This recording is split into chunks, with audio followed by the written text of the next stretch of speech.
దేవుని నామమునకు మహిమ కలుగును గాక. ప్రభు సన్నిధిలో చక్కని సమయాన్ని మనం కలిగి ఉంటున్నాం. దేవుని వాక్యములో నుండి రోమా పత్రిక 12వ అధ్యాయం 18వ వచనం. రోమా పత్రిక 12:18. శక్యమైతే మీ చేతనైనంత మట్టుకు సమస్త మనుషులతో సమాధానముగా ఉండుడి అనే అద్భుతమైన మాటను మనం చూస్తున్నాం. తర్వాత 19, 20, 21 ప్రత్యేకమైన విషయాలను తెలియజేస్తుంది. అయితే 18వ వచనంలో ఒక ప్రత్యేకమైన మాట మనం చూస్తున్నాం. శక్యమైతే మీ చేతనైనంత మట్టుకు, నీ శక్తి కొలదిగా నీకు శక్తి ఉన్నంత వరకు సమస్త మనుషులతో సమాధానముగా ఉండుడి అనే మాటను చూస్తున్నాం. శక్యమైతే అనేది ఒకటి, చేతనైనంత వరకు, నీకు శక్తి ఉన్నంత వరకు, అంటే మనకి ఎంత శక్తి ఉందో దాన్ని పూర్తిగా వినియోగించే కష్టతరమైన విభాగాన్ని గురించి మాట్లాడుతున్నాడు. ఒక రకంగా మనము సాధారణంగా చూసే పరిస్థితులు కాదు, కొంచెం అబ్నార్మల్గా ఉన్న పరిస్థితులను గురించి మాట్లాడుతున్నాడని మనం తెలుసుకోవచ్చు. ఏదేమైనా ఇక్కడి వాక్యం ఏంటంటే, దేవుడు చెప్పేది దీని గురించి ముందుగానే మనం తెలుసుకుంటున్నాం. క్రైస్తవ జీవితానికి సంబంధించిన నడక, అలాగే క్రైస్తవ జీవితానికి సంబంధించిన గుర్తులు అని ఈ యొక్క మనం నేర్చుకునే ఈ యొక్క వాక్యాలకు ఒక టైటిల్ ఇవ్వబడింది అన్న విషయాన్ని ముందుగానే మీకు జ్ఞాపకం చేయడం జరిగింది. ఇదంతా క్రైస్తవ జీవితం, క్రైస్తవ జీవితపు సాక్ష్యాలు, నిజమైన క్రైస్తవ జీవితపు గుర్తులు, రుజువులు అన్నమాట. అది ఈ వాక్యము మనకు తెలియజేస్తుంది. కాబట్టి ఇది మన స్కేల్, ఇది మనల్ని కొలిచే కొలమానం. దీన్ని మన ముందు పెట్టినప్పుడు మన క్రైస్తవ జీవితం ఎలా ఉంది, మనం నిజమైన క్రైస్తవులమా కాదా, నిజమైన క్రైస్తవుని గుర్తులు, రుజువులు మనకు ఉన్నాయా లేవా అని ఇది మనకు తెలియజేస్తుంది. కాబట్టి అటువంటి విషయాల గురించి మనం చూస్తున్నాం. టైటిల్ మనందరికీ కూడా అర్థం కావాలి. మనం నేర్చుకునే వాక్యం, దీని గురించి మనం నేర్చుకుంటూనే ఉండాలి అన్నంత విషయాలు ఉన్నాయి. మీకు ఒక్కొక్కరికి కష్టతరమైన సబ్జెక్టులు పట్టుకొని రండంటే అవి చెప్పి అదొక ఎగ్జాంపుల్ అన్నమాట. మీకు కష్టతరమైంది చెప్పండి ఒకటి అంటే ఒక్కొక్కరిని పేరు పెట్టి మీకు మైక్ ఇచ్చి ఇక్కడ నిలబెట్టి అప్పుడు మీరు చెప్తారు, నేను చాలా శాంతంగా సమాధానంతో ఉన్నప్పుడు ఇలాంటి పరిస్థితి జరిగిందని ఒక్కొక్కరు ఒక్కొక్క విషయాన్ని చెప్తూ ఉంటారు. దాని యొక్క పరిష్కారము వాక్యానుసారంగా చూడడమే వర్తమానం. అలాగైతే మీకు ఒక్కొక్కరి దగ్గర ఒక్కొక్కటి ఉంటే ఎన్ని వర్తమానాలు, అదే ఒక 10 సంఘటనలు ఉంటే ఎన్ని వర్తమానాలు, ఇలా మనం ధ్యానించాల్సిన ప్రాముఖ్యమైన విషయం. తర్వాత ఇది మనం అనుకున్నంత సులువైంది కాదు, దాటి వెళ్ళగలిగినంత, దాటడానికి త్వరపడే అంత సులువైన విషయం లేక కష్టతరమైన విషయం. ఇక్కడ వాక్యము సమాధానంగా ఉండండి అని చెప్తుంది. సమస్త మనుషులతో సమాధానంగా ఉండండి, నీ చేతనైనంత మట్టుకు అనే మాటను మనం మర్చిపోవద్దు. అంటే ఇక నాకు శక్తి లేదు, ఇక నాకు శక్తి లేదు అంటే నీ శక్తిని అంతటిని గురించి ఇప్పుడు నువ్వు వివరించాలన్నమాట. ఏం చేసావు, ఏం మాట్లాడావు, ఎంత తగ్గించుకున్నావు, ఎన్నిసార్లు చేసావు. మన శక్తి ఉన్నంత వరకు, అంటే ఎంతెంత చేసామో అదంతా చెప్పాలి. ఇప్పుడు నాకు శక్తి లేదన్నప్పుడు ఒక వ్యక్తి డ్యూటీలో జాయిన్ కాగానే శక్తి లేదంటే ఎలా? ఒక వ్యక్తి వచ్చి తన సమస్యను గురించి చెప్పగానే, లేక తనకు సంబంధించి ఉద్యోగంలోనికి వెళ్ళిన తర్వాత వ్యక్తి సమస్య చూసి దాన్ని వ్రాయడం అనుకోండి, అలా ఒక అర్ధ గంటకే అలసిపోతే ఎలా? శక్తి లేదు అంటే ఉదయం నుండి సాయంకాలం వరకు పని చేసిన వ్యక్తి చెప్పాలి. అంటే నీ పనిని గురించి ముందంతా వివరించాలన్నమాట. మరి వివరించడానికి ఉందా? నేను ఇలా చేశాను, ఇలా విన్నాను, ఇలా మాట్లాడాను, ఇంతగా తగ్గించుకున్నాను, ఎంత మృదువుగా మాట్లాడాను. ఇవన్నీ కూడా వినుటకు వేగిరపడ్డాను. తర్వాత నా లోపములు తెలుసుకున్నాను, వాటిని అంగీకరించాను. ఇలా ఏం చేశాం? ఇదంతా కూడా ఉండాలి. కాబట్టి చేతనైనంత మట్టుకు, అంటే నీ లోపల ఉన్న శక్తి ఉన్నంత వరకు అని దేవుని వాక్యము మనకు తెలియజేస్తుంది అన్న సత్యాన్ని మనం గుర్తించాలి. ఏదేమైనా ఈ వాక్యం అనేది మనం చూస్తే దీన్ని ఒకవేళ మనం వెంబడించాలి, దీన్ని చెయ్యాలి అంటే ఎంత కష్టంగా కనబడుతుంది. మనుషులందరూ ఒక రకంగా ఉండరు. సమస్త మనుషులతో సమాధానం అంటే మనకు శత్రువులు కూడా ఉంటారు. బైబిల్ చెప్తుంది, యెహోవా నా కాపరి అన్న దాంట్లో శత్రువుల ఎదుట ఉంది. కాబట్టి అపార్థం చేసుకునే వారు ఉంటారు. రకరకాలైన వ్యక్తులు, విశ్వాసులు, అవిశ్వాసులు. అలాగే సంఘములో కూడా ఎన్నో విషయాలు ఉంటాయి, ఎన్నో అపార్థాలు ఉంటాయి, అలాగే అవగాహన లోపాలు ఉంటాయి.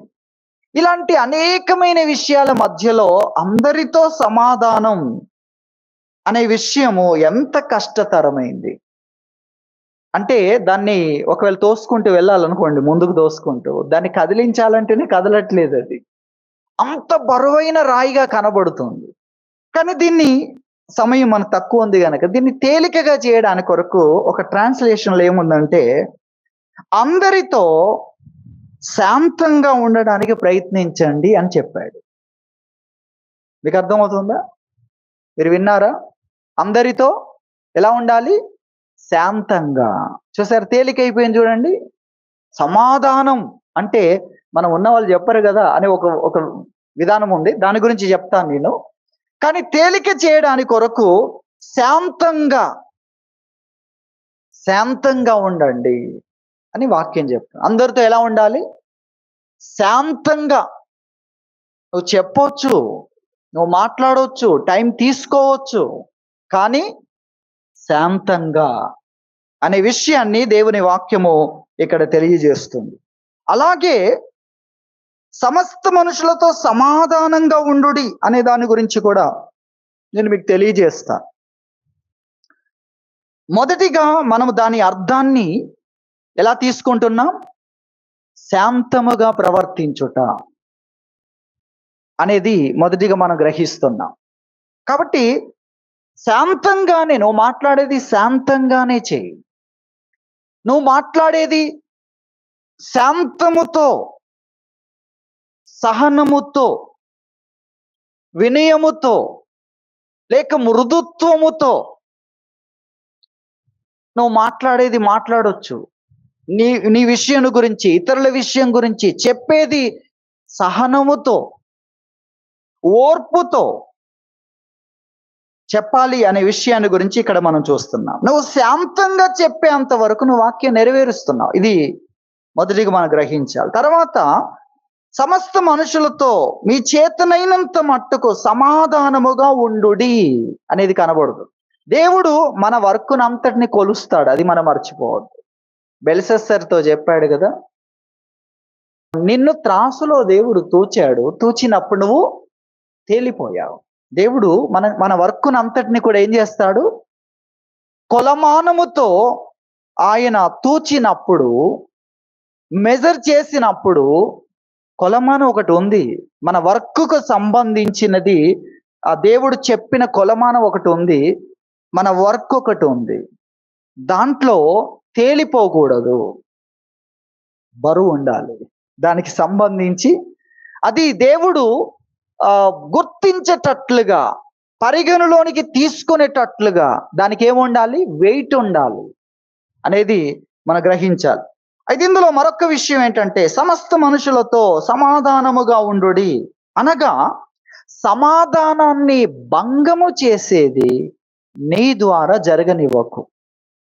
అనగా ఆ మాటలు కానీ, ఆ ప్రవర్తన కానీ, అలాగే ఆ కార్యాలు కానీ సమాధానాన్ని భంగపరిచే మాటలు వదలకు.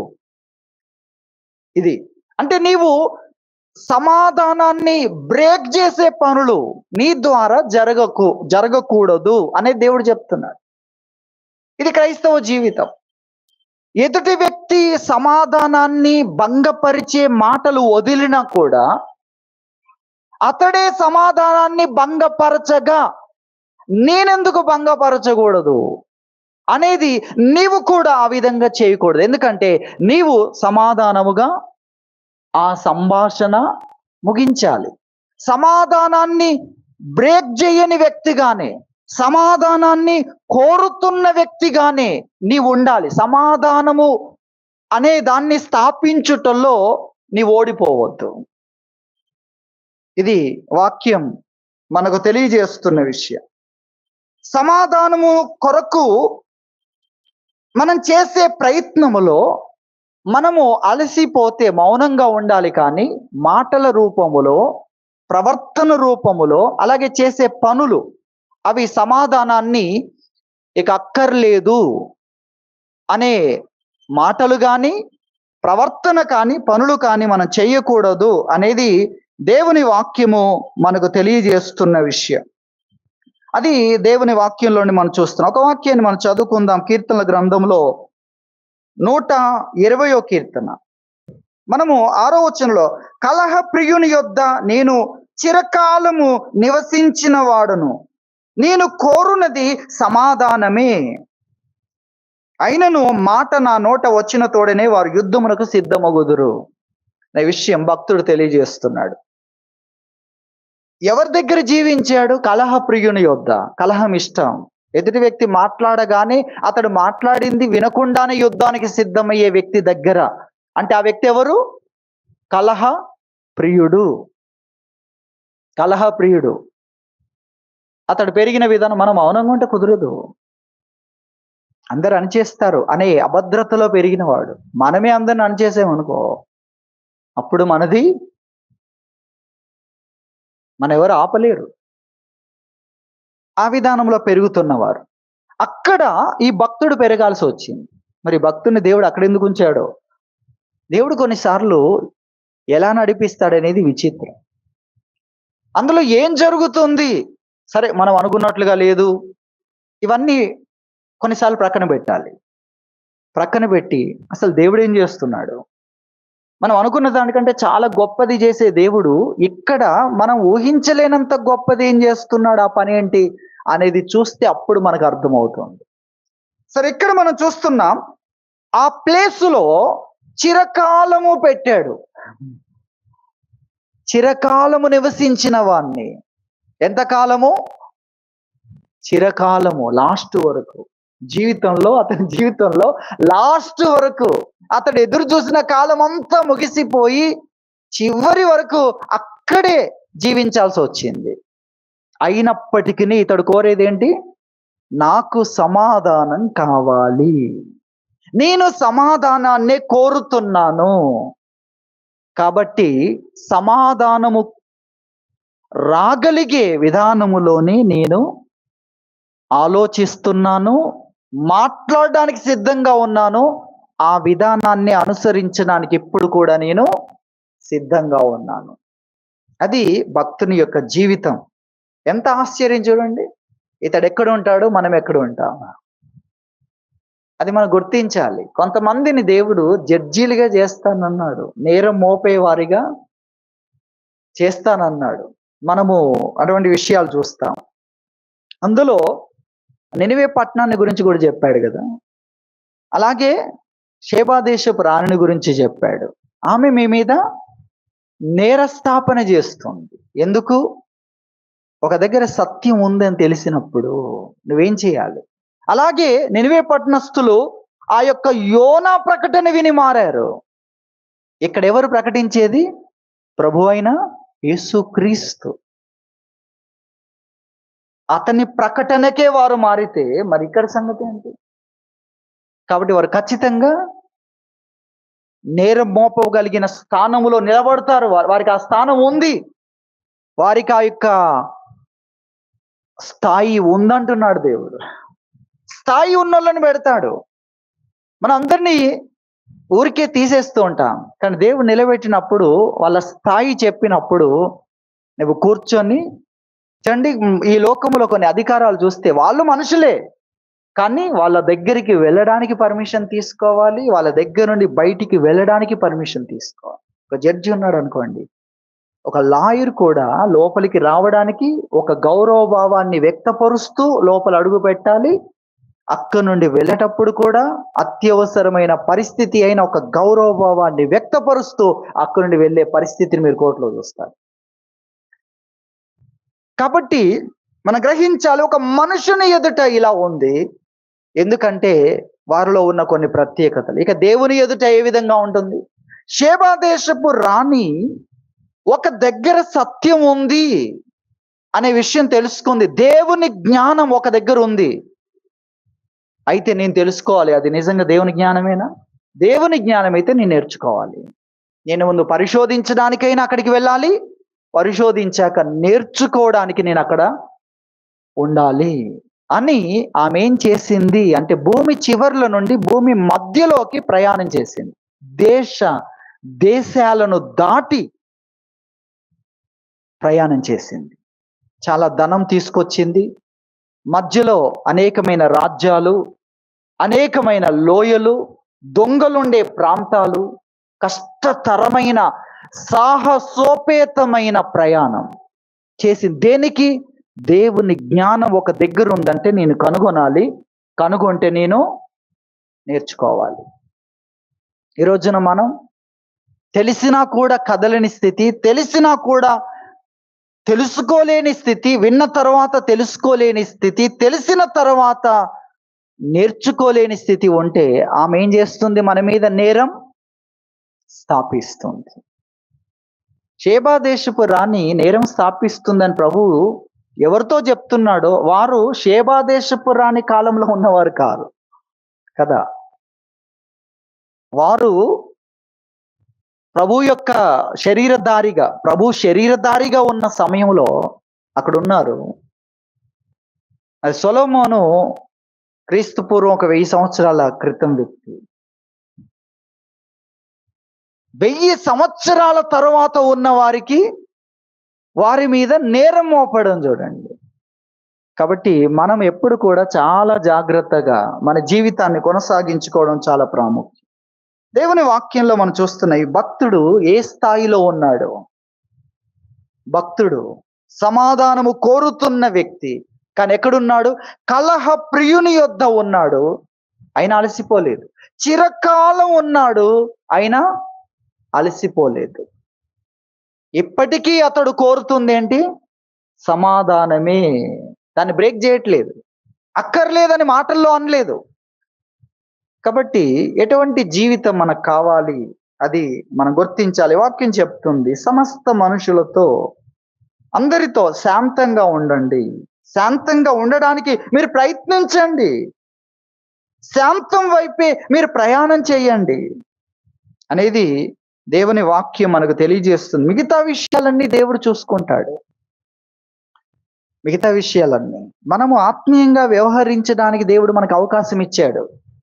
కానీ ఆత్మీయంగా లేని వారిని గుర్తించడం కానీ, వారికి తీర్పు తీర్చడం కానీ, వారికి తగిన ప్రతిఫలం ఇవ్వడం కానీ, ఇవన్నీ వాటిని గుర్తించడం, వాటిని బట్టి శిక్షించడం, ఇదంతా ఎవరి పని? జడ్జి పని. మన పని ఏంటి? సమాధానముతో వ్యవహరించడం, శాంతముగా వ్యవహరించడం మన పని అనే విషయాన్ని వాక్యము మనకు తెలియజేస్తుంది. దేవుని వాక్యములో కొన్ని విషయాలు మనం జ్ఞాపకం చేసుకుందాం. రోమాపత్రిక ఇక్కడ 14వ అధ్యాయం 17వ వచనం చూస్తే, దేవుని రాజ్యము భోజనమును పానమును కాదు, కానీ నీతియు సమాధానమును పరిశుద్ధాత్మ యందలి ఆనందమునై ఉన్నది. దేవుని రాజ్యం అంటే ఏంటి? తిని త్రాగడం కాదు, భోజన పానములు కాదు. దేవుని రాజ్యం అంటే ఏంటి? నీతి అని చెప్పి అందులో సమాధానం అనే విషయాన్ని 3 విషయాలు చెప్పాడు. ఆ 3 విషయాల్లో సమాధానం ఒకటి. సమాధానముగా ఉండడమే దేవుని రాజ్యం.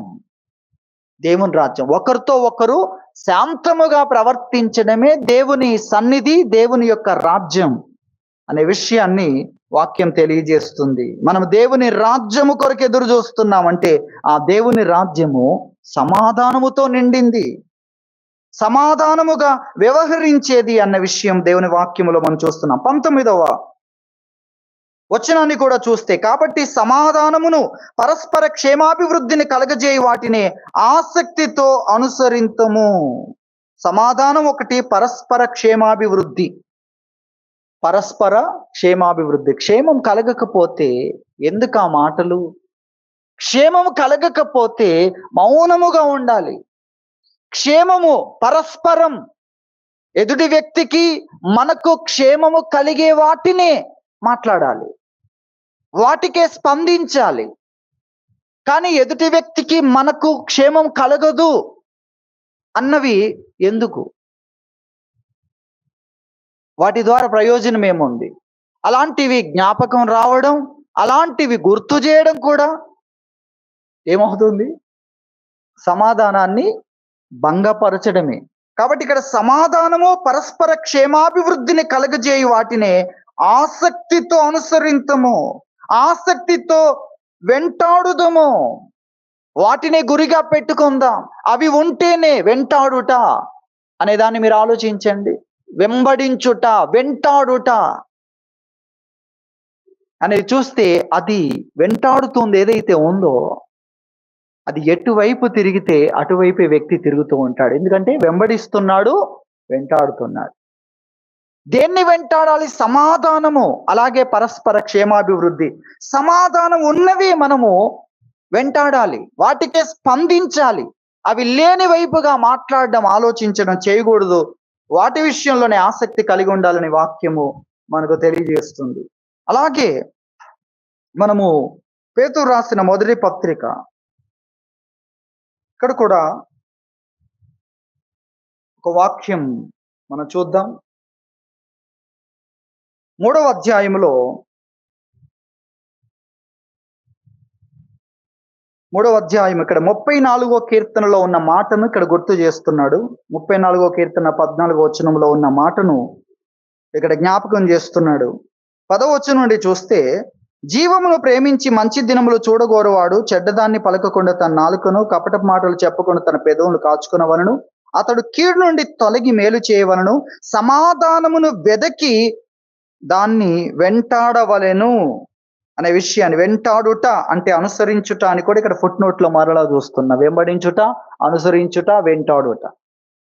జీవమును ప్రేమించి మంచి దినములు చూడాలి అనుకునే వ్యక్తి చేయవలసిన దాంట్లో సమాధానమును వెదకాలి, దానిని అనుసరించాలి, దాన్నే వెంబడించాలి అనేది దేవుని వాక్యం మనకు తెలియజేస్తుంది. ఇది క్రైస్తవ్యం, ఇది క్రైస్తవ జీవితం, క్రైస్తవ విలువలు అనేది ఇక్కడ దేవుని వాక్యము మనకు తెలియజేస్తున్న విషయం. అలాగే గలతీ పత్రిక 5:22లో ఆత్మఫలమేమనగా అనే దాంట్లో ప్రేమ, సంతోషము, అలాగే సమాధానం, ఆత్మీయత, పరిశుద్ధాత్మ ఒక వ్యక్తిలో పనిచేసినప్పుడు బయటికి వచ్చే ఫలితాలు అందులో ఏముంది? సమాధానం అనే విషయాన్ని గురించి దేవుని వాక్యం మనకు తెలియజేస్తుంది. సమాధానం. అలాగే మనము యాకోబు పత్రికలో కూడా ఒక వాక్యాన్ని జ్ఞాపకం చేసుకుందాం. అనగా ప్రతి వాక్యము కూడా సమాధానాన్ని అనేక కోణాల్లో, దేవుని రాజ్యం అన్న, ఆత్మీయ జీవితం, ఆత్మ ఫలమని చెప్పిన ప్రతి సందర్భములో ఈ విషయాలు మనం చూస్తున్నాం. అలాగే మంచి దినములు చూడాలి, జీవమును చూడాలి, జీవింప చేసే విషయాలు కావాలన్నప్పుడు కూడా ఈ విషయాలు తెలియజేస్తుంది. యాకోబు పత్రిక 3వ అధ్యాయము, యాకోబు పత్రిక 3వ అధ్యాయములో 17వ వచనం మనం చూస్తే, అయితే పైనుండి వచ్చు జ్ఞానము, దేవుని జ్ఞానాన్ని గురించి ఇక్కడ మాట్లాడుతున్నాడు. మొట్టమొదట పవిత్రమైనది, తరువాత సమాధానకరమైనది, తర్వాత మృదువైనది. సమాధానము, మృదుత్వం. మొదట పవిత్రమైనది అని చెప్పాడు, తర్వాత సమాధానకరమైన. దేవుని జ్ఞానం అంటే సమాధానం, దేవుని జ్ఞానం అంటే మృదుత్వం అనే విషయాన్ని చెప్పాడు. శాంతముగా ఉండుట, శాంత గుణములు గలవాడు, వివేకము గలవాడు, జ్ఞానము గలవాడు అని దేవుని వాక్యం తెలియజేస్తుంది. ఎవరైతే శాంతంగా మాట్లాడుతున్నారో ఆ వ్యక్తులు ఏముంది? చాలా జ్ఞానం ఉంది, వివేకం ఉందని దేవుని వాక్యం మనకు తెలియజేస్తుంది. కాబట్టి మనము సమస్త మనుషులతో శాంతముగా ఉండుట, సమాధానముగా ఉండుట అనే విషయాన్ని గురించి ప్రభువు మనకు తెలియజేస్తున్నారు. ప్రభువు మనల్ని డీల్ చేసిన విధానం కూడా చూడండి. మనతో వ్యవహరించిన విధానాన్ని ఒకసారి చూడండి. దేవుడు మనుషులతో ఎలా వ్యవహరిస్తున్నాడు, అందులో శాంతముగా వ్యవహరిస్తున్నాడు ఆయన. ఆశ్చర్యం కదా. ఆయన ఎవరిని డీల్ చేసిన జక్కయ్యను, అలాగే ఆ పాపములో పట్టబడిన స్త్రీని కానీ, అనేకమైన విషయాలు, అలాగే సమరయ స్త్రీని కానీ, విషయాలన్నీ చూడండి ఆయన ఎలా డీల్ చేశాడు, ఎంత శాంతంగా డీల్ చేశాడు. ఆయన నిత్య జీవము ఇవ్వడానికి వచ్చి ఆ సమరయ స్త్రీతో, నాకు దాహానికి ఆ బావిలో నీళ్లు చేదుకుంటుండగా నీళ్లు అడిగాడు. చూడండి, అసలు ఆయన జీవజలాన్ని ఇవ్వడానికి వచ్చాడు, అక్కడ నీళ్ళు తాగడానికి కాదు. కానీ అలసి ఉన్న రీతి మెట్ట మధ్యాహ్నము చుట్టూ ప్రయాణం చేసిన విషయము, కానీ అక్కడ యూదుడు ఆయన కనిపిస్తున్న ఆకారము ఆ విధంగా చూడగానే ఆయన యూదుడు అని తెలిసేది కనబడుతూ ఉంది. ఆయన అడుగుతూ ఉన్నాడు, అడగడం నేర్పిస్తున్నాడు. దేవుడు ఒక విషయాన్ని ఒక వ్యక్తికి ఇచ్చినప్పుడు అడగడము నేర్చుకోవాలి అన్నదాన్ని యూదులు అడగరు కదా, అందులో సమరయులను అన్నప్పుడు నీ యొద్ద ఆ దేవుని జలం అడుగుతున్న వ్యక్తి ఎవరో నీకు అర్థమవుతే, ఆయన యొద్ద ఉన్నది నీకు అర్థమవుతుంది, అప్పుడు నువ్వు ఆయన అడుగుతావు. ఈ అడుగుట అనేది అడిగి నేర్పిస్తున్నాడు అక్కడ. అదొక అద్భుతమైన విషయం. కాబట్టి ఏదేమైనా ఆయన డీల్ చేస్తున్న విషయం, విధానాలన్నీ మీరు చూడండి. ఆయన ఎవరు? అనంత జ్ఞాని. ఆయన డీల్ చేసే విధానాలు. కాబట్టి శాంతం అనేది, అందరితో మనం శాంతం నేర్చుకోవాలి అనేది ఇక్కడ దేవుని వాక్యము మనకు తెలియజేస్తుంది. దేవుని వాక్యములో ఈ విషయాలు మనం చూస్తున్నాం. కాబట్టి మనం శాంతముగా ఉండాలి. అలాగే సమాధానాన్ని బ్రేక్ చేసే ఆ యొక్క విధానాల్లోనికి దిగకూడదు. మాటలు, ప్రవర్తన, అలాగే కార్యాలు అనేది ఇక్కడ మనం జ్ఞాపకం చేసుకుంటున్నాం. దీని గురించి ప్రభు మనకు తెలియజేస్తున్నాడు. ఇక్కడ ఒక 2 విషయాలు మనం జ్ఞాపకం చేసుకుందాం. ఒకటి, సంఘ పరిధి అనేది ఒకటి ఉంది. అలాగే సంఘము వెలుపల ఉండే వారు అనే ఒకటి మనం చూస్తున్నాం. 2 భాగాలు, ఒకటి సంఘము, రెండవది సంఘము వెలుపల ఉండేది. సంఘములో కూడా విశ్వాసులు ఉన్నారు, అలాగే అవిశ్వాసులు ఉన్నారు. అంటే సంఘములో ఉంటారు కానీ వాళ్ళ నమ్మకము దేవుని మార్గాల మీద ఉండదు. మీకు అర్థమవుతుందా? సంఘములోనే ఉంటారు కానీ వాళ్ళ విశ్వాసం అంతా సంఘమునకు వెలుపల ఉంటుంది. అంటే దేవుని వాక్యానికి, దేవుని మార్గాలకు బయట మనుషులు చెప్పే విధానాల మీద, మార్గాల మీద ఉంటుంది. వారి పట్ల సానుభూతి చూపించాలి. కానీ మనుషులు చెప్పే దాంట్లో నీకు నిత్య జీవాన్ని ఇవ్వలేరు. నువ్వు పూర్తిగా అన్నిటిని కోల్పోతుంటే వారు నీకేమీ చేయలేరు. అందుకోసం వాళ్ళు ఆ మార్గాలను ఏర్పాటు చేయలేరు. కానీ దేవుని మాటలు వేరు. దేవుని మాటలు వేరు. అంతా ముగిసిపోయింది అన్న దగ్గర దేవుడు ఏం చేస్తున్నాడు? అక్కడే ప్రారంభిస్తున్నాడు. సరికొత్త దాన్ని, నాశనం కాని దాన్ని అక్కడి నుండి దేవుడు ప్రారంభిస్తున్నాడు.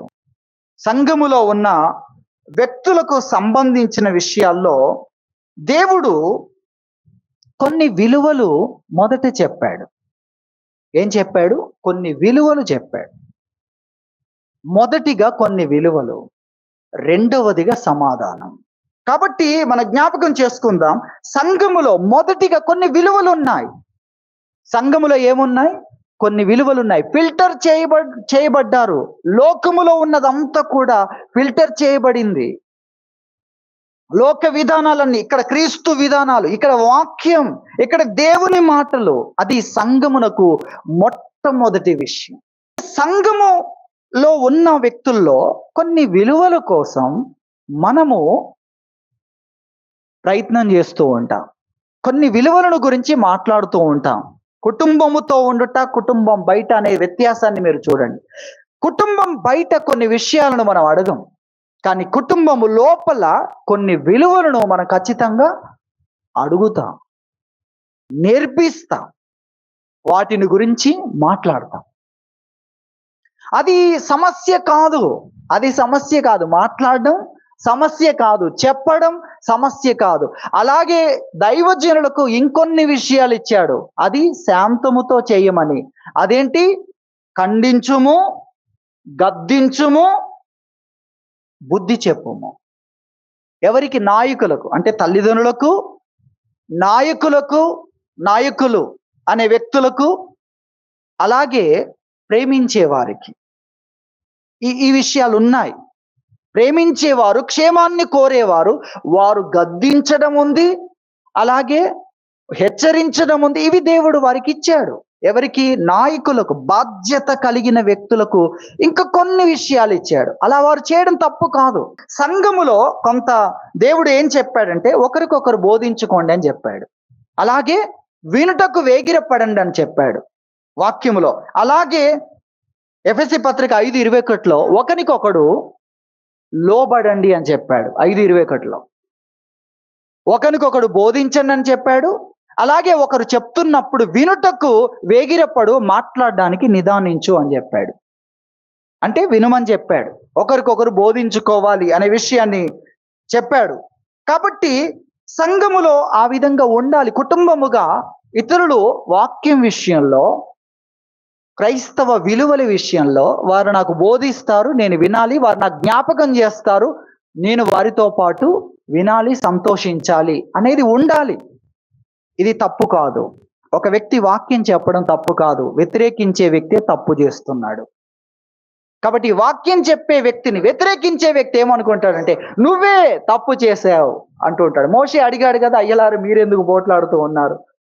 అన్యాయం చేసిన వాడు ఏమంటున్నాడు? అక్కడ మోషే తప్పు కాదు.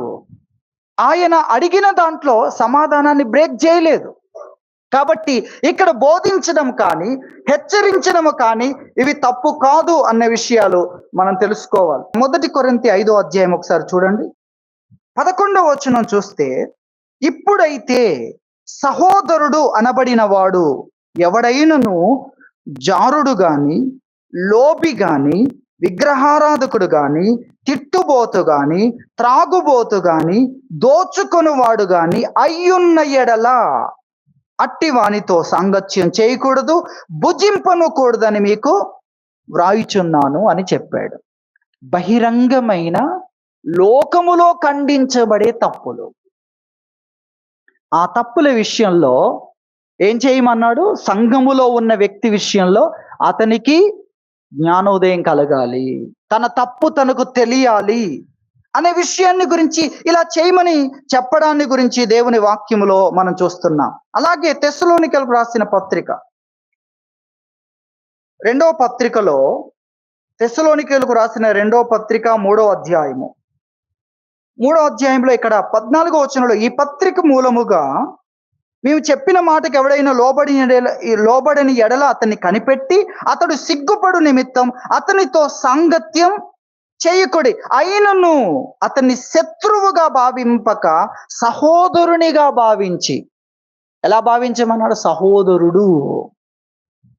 సహోదరుడు అంటే ప్రేమను వ్యక్తపరుచుట.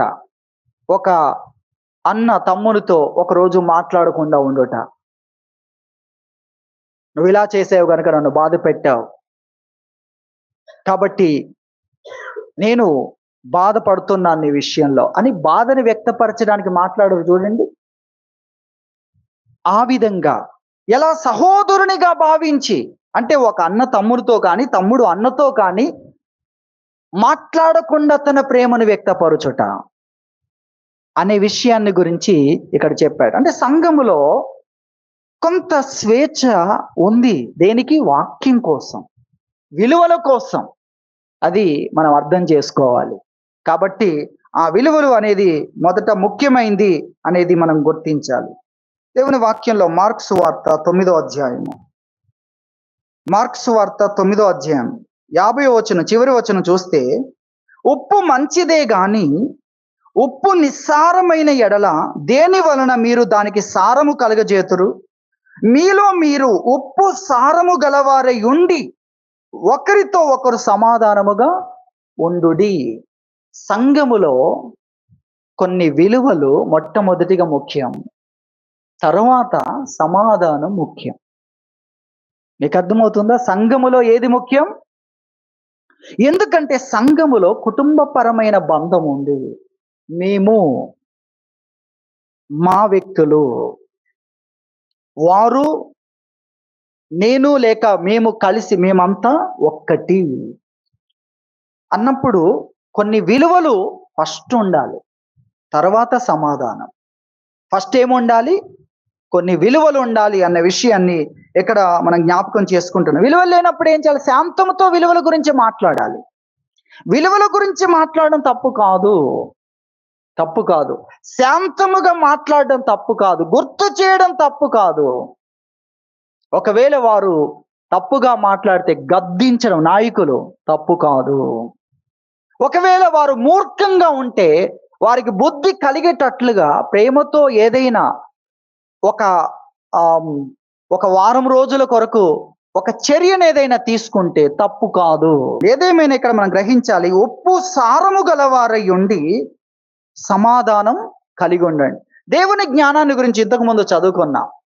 పైనుండి వచ్చు దేవుని జ్ఞానము గురించి చెప్పాడు. దానికి ముందు ప్రకృతి జ్ఞానము, అది దయ్యముల జ్ఞానం వంటిది అనేది చెప్పాడు. దేవుని జ్ఞానం మొట్టమొదట ఏమని చెప్పాడు? పవిత్రమైనది, తర్వాత సమాధానం. ముందేం కావాలి? పవిత్రత అనేది కావాలి. కొన్ని విలువలు ఉన్నాయి అన్న విషయాన్ని ఇక్కడ చెప్పాడు. ఆ విలువలు లేకపోతే, 1 కొరింథీ 5వ అధ్యాయంలో ఆ విషయాలు చెప్పాడు. ఆ విలువలు లేకపోతే ఆ విలువల గురించి మాట్లాడాలి, ఆ విలువల గురించి మాట్లాడే వ్యక్తులు ఉండాలి. దాని గురించి తీర్పు తీర్చండి అని చెప్పాడు. మీరు ఆ విషయాన్ని చూస్తే 12వ వచనం, వెలుపలి వారికి తీర్పు తీర్చుట నాకేలా, వెలుపలి వారికి దేవుడే తీర్పు తీర్చును గాని మీరు లోపటి వారికి తీర్పు తీర్చువారు. ఏంటది? ఈ జీవన సంబంధమైన విషయాలు. అంటే ఒకరితో ఒకరు ఎలా మాట్లాడాలి, ఒకరితో ఒకరు ఎలా ప్రవర్తించాలి అనే విషయాలు, అంటే సూచనలు, ఎవరు ఎలా ఉండాలో, ఎవరు ఏం చేయాలో అది చెప్పడాన్ని గురించి మాట్లాడుతున్నాడు. తీర్పు తీర్చడం అంటే ఇక్కడ ఏంటంటే, ఎలా ఉండాలో మీరు చెప్పండి, ఎలా ఉండకూడదో మీరు చెప్పండి. ఎవరు నాయకులైన వారు లోపల ఉన్న వారికి, ఇప్పుడు తల్లిదండ్రులైన వారు పిల్లలకు ఏం చెప్పాలి, ఎలా మాట్లాడకూడదో చెప్పాలి, ఎలా మాట్లాడాలో చెప్పాలి. అలా చెప్పేటప్పుడు నువ్వు ఇలా మాట్లాడావు, ఇలా మాట్లాడకూడదు అని ఒక కుమారునితో తల్లిదండ్రులు చెప్తున్నారంటే వారు సమాధానాన్ని భంగపరుస్తున్నారా? సమాధానాన్ని సృష్టించడానికి ప్రయత్నం చేస్తున్నారు వారు. అది ఇక్కడ గమనించాల్సిన విషయం. వీటిని గురించి కూడా మనం ఇక్కడ జ్ఞాపకం చేసుకుంటున్నాం.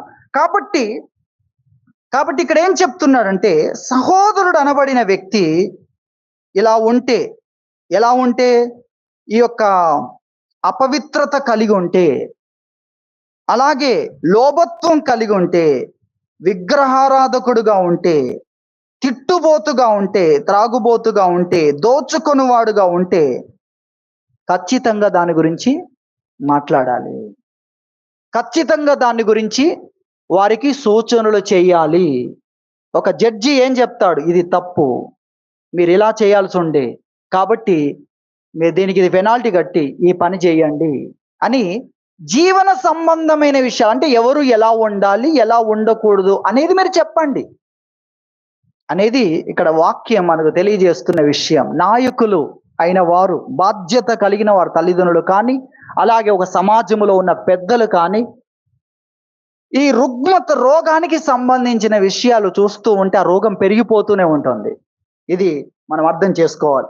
కాబట్టి అటువంటి ఆ స్వేచ్ఛ వారికి ఉండడం అనేది భంగపరచడం కాదు, సమాధానాన్ని కలిగించిన. ఉప్పు సారము కోల్పోతే త్రొక్కబడుతుంది అది. తల్లిదండ్రులు ఎందుకు గద్దిస్తున్నారు? మీరు ఆలోచించండి. వారి గద్దింపు వినకపోతే నీకు పెద్ద శిక్ష పడుతుంది బయట. అది మనం గ్రహించాలి. మనల్ని ప్రేమించే వారి దగ్గర మనం ఎలా ఉండాలంటే, వారు గద్దించుట దేవుని అభిషేకముతో నాకు సమానం. అలాగే ప్రేమించేవారు తండ్రి గాని, తల్లి గాని ఒక దెబ్బ కొట్టిందనుకోండి, అలాగే అన్న గాని పెద్దలుగా ఉన్నవారు మనల్ని ప్రేమించేవారు మన కొరకు అనుక్షణం, మన క్షేమము కొరకు సలహాలు ఇచ్చేవారు, ప్రార్థించేవారు ఉన్నారు అనుకోండి, వాళ్ళ దగ్గర ఎలా ఉండాలంటే దావీదు అంటున్నాడు, నీతిమంతులు నన్ను కొట్టుట ఉపకారము. అంటే ఈయన ఏమంటున్నాడంటే, నేను అలా ఉంటాను వారి దగ్గర. ఎవరైతే నీతిమంతులుగా ఉన్నారో వారి దగ్గర నేను ఎలా ఉంటానంటే, వారు నన్ను గద్దించిన అభిషేకముతో నేను దాన్ని చూస్తాను. దాన్ని నేను త్రోసివేయను. ఎందుకంటే అది దేవుడిచ్చే అభిషేకం అనే విషయాన్ని 141 కీర్తనలో ఆ విషయాన్ని తెలియజేస్తున్నాడు. అలా ఉండాలి వారి దగ్గర అలా ఉండాలి అనేది ఇక్కడ దేవుని వాక్యం మనకు తెలియజేస్తున్న విషయం. కాబట్టి అన్యులను గురించి ఇక్కడ చెప్పాడు.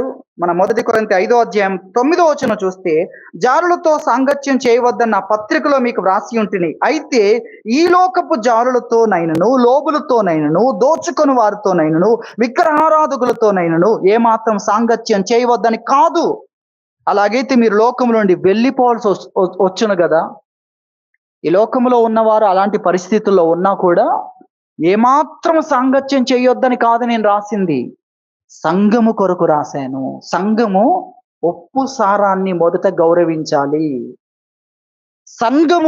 సంఘము యొక్క విలువల కోసం నిలబడాలి, సమావేశం కావాలి, అందుకొరకు రాశాను. అన్యులు అలా ఉన్నా కూడా మీరు పరిచయం కలిగి ఉండండి. సమాధానం ఎంతవరకు సమాధానంగా ఉండాలో అంతవరకు మీరు సమాధానంగా ఉండండి. వారు అలాంటి పరిస్థితుల్లో ఉన్నా కానీ సంఘం అయితే కొన్ని విలువలను పైకెత్తాలి, కొన్నింటిని ఖండించాలి. లోకములో ఉన్న కొన్ని నష్టము కలిగించే విషయాలను ఖచ్చితంగా ఖండించాలి. ముఖ్యంగా దేవుని రాజ్యమునకు వెళ్ళకుండా చేసే వాటిని ఏం చేయాలి? ఖచ్చితంగా ఖండించాలి. అది దేవుని వాక్యం మనకు తెలియజేస్తున్న విషయం.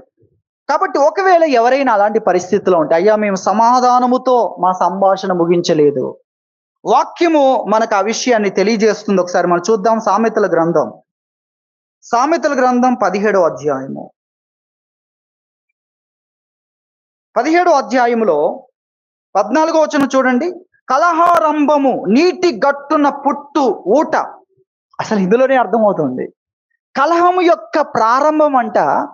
కలహం ప్రారంభం అంటే మనం ఒకటి చెప్తుంటే ఎదురు వ్యక్తి వినట్లేదు అనుకోండి, అదే ప్రారంభం. నువ్వు ఆగలేదు అనుకోండి, వాళ్ళు ఆగరు.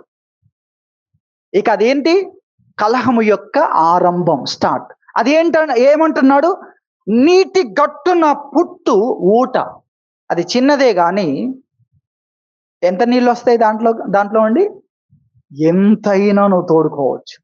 అది ఆ ఊట చిన్నదే, ఒక చెలిమిలాగా చిన్నదిగా కనబడుతుంది, కానీ బిందెలు నీళ్లు, సిటీ అంతా కూడా అందులో నుండి బిందెలుగా నీళ్లు మోసుకొని పోవచ్చు.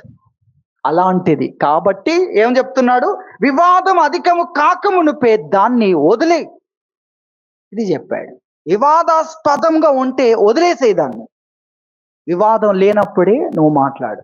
ఎవరైనా మేము శాంతంగా సంభాషణ ముగించలేదు, మేము ఆవేశంలో వారొక మాట అంటే మేము ఒక మాట అన్నాం అంటే, ఇప్పుడు నువ్వేం చెయ్యాలంటే వెంటనే వాక్యం ఏం చెప్తుంది? నీ సహోదరునికి నీ మీద విరోధం ఉంది, ఎందుకని నేను ఆ మాట అన్నాను. వాళ్ళని బట్టే కావచ్చు, అతనికైతే నా మీద విరోధం ఉందని నీకు గుర్తుకు రాగానే వెంటనే నువ్వు వెళ్ళి సమాధానపడు.